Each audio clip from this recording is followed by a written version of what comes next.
Hello అండి, సీతారాములను చూడండి ఎంత ముచ్చటగా ఉన్నారో. ఒక మంచి కొడుకు ఎలా ఉండాలి, ఒక మంచి భర్త ఎలా ఉండాలి అనేది మనం రాముని చూసి నేర్చుకోవచ్చు. అలాగని భార్యను అనుమానించి అడవులకు పంపాలంటూ వితండవాదం మాత్రం చేయకండి.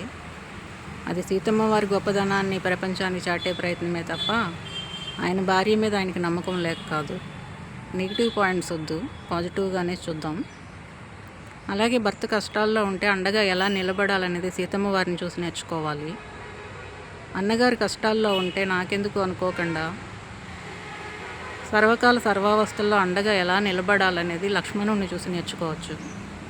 ఒక నిజమైన భక్తుడు ఎలా ఉండాలనేది ఆంజనేయ స్వామిని చూసి నేర్చుకోవచ్చు. ముందు ఒక అమ్మాయి తన భర్తతో ఎలా ఉండాలి, భర్త కష్టాల్లో ఉంటే అండగా ఎలా నిలబడాలనేది ముందు తల్లిదండ్రులు శిక్షణనివ్వాలి. లేదంటే నువ్వెంత అన్నట్టే ఉంటుంది.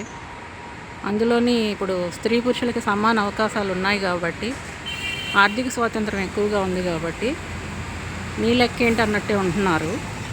అలా ఉండకూడదంటే మనం చిన్నప్పటి నుంచి వాళ్ళకి చెబుతూ ఉండాలి, రిపీటెడ్గా చెప్తూ ఉండాలి, వాళ్ళ మైండ్లో రిజిస్టర్ అయ్యే వరకు చెప్తూ ఉండాలి.